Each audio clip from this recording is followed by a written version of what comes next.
आप सभी का सनातन हिस्ट्री चैनल में स्वागत है। आज हम इस वीडियो में कार्तिक मास की कथा अध्याय 9 का अध्ययन करेंगे। चलिए शुरू करते हैं कार्तिक मास की कथा। जय हो विष्णु भगवान की जय, जय हो कार्तिक भगवान की जय। राजा पृथु ने कहा, हे मुनि श्रेष्ठ नारद जी, आपने कार्तिक माह के व्रत में जो तुलसी की जड़ में भगवान विष्णु का निवास बताकर उस स्थान की मिट्टी की पूजा करना बतलाया है। अतः मैं श्री तुलसी जी के महात्म्य को सुनना चाहता हूँ। तुलसी जी कहाँ और किस प्रकार उत्पन्न हुई, यह बताने की कृपा करें।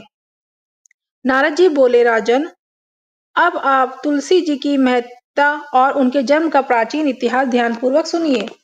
एक बार देवगुरु बृहस्पति और देवराज इंद्र शंकर का दर्शन करने कैलाश पर्वत की ओर चले। तब भगवान शंकर ने अपने भक्तों की परीक्षा लेने के लिए जटाधारी दिगंबर का रूप धारण कर उन दोनों के मार्ग में अवरोध उत्पन्न किया।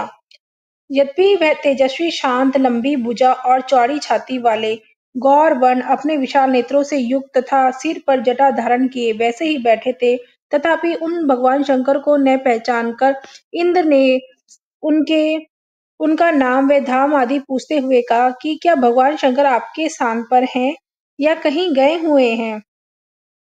इस पर तपस्वी रूप भगवान शिव कुछ नहीं बोले।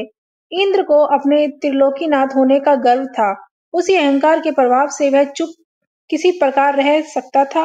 उसने क्रोधित होते हुए उस तपस्वी को दौड़कर कहा, हे, अरे मैंने तुझसे कुछ पूछा है और तू उसका उत्तर भी नहीं देता।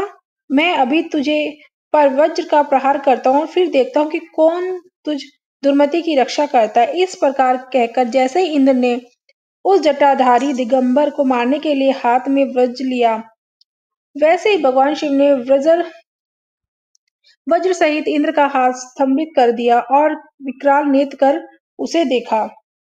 उस समय ऐसा प्रतीत हो रहा था कि वह दिगंबर प्रज्वलित हो उठा है और वह अपने तेज से जला देगा। बुझाए स्तंभित होने के कारण इंद्र दुखित होने के साथ साथ अत्यंत कुपित भी हो गया, परंतु उस जटाधारी को प्रज्वलित देखकर बृहस्पति जी ने उन्हें भगवान शंकर जानकर प्रणाम किया और दंडवत होकर उनकी स्तुति करने लगे।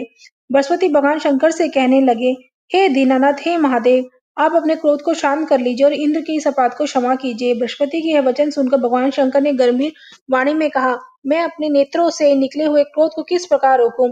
तब बृहस्पति ने कहा, भगवान, आप अपना भक्त वत्सल नामक सार्थक करते हुए अपने भक्तों पर दया कीजिए। आप अपने इस तेज को अनियंत्रित स्थापित कीजिए और इंद्र का उद्धार कीजिए। तब भगवान शंकर गुरु बृहस्पति से बोले, मैं तुम्हारी स्तुति से पर अत्यंत प्रसन्न हूँ।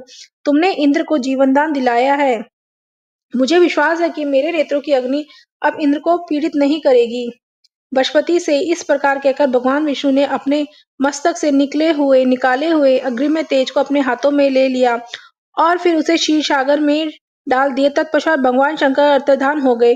इस प्रकार जिसको जो जानने की कामना थी, उसे जानकर इंद्र तथा बृहस्पति अपने अपने स्थान पर चले गए।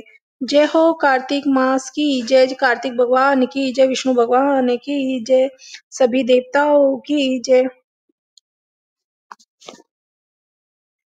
अगर आपको ये वीडियो अच्छा लगा है तो प्लीज लाइक, शेयर, सब्सक्राइब जरूर करें। सनातन धर्म की जय हो, अधर्म का नाश हो, धर्म की जय हो और आप सभी के जीवन मंगलमय और सुखमय हो।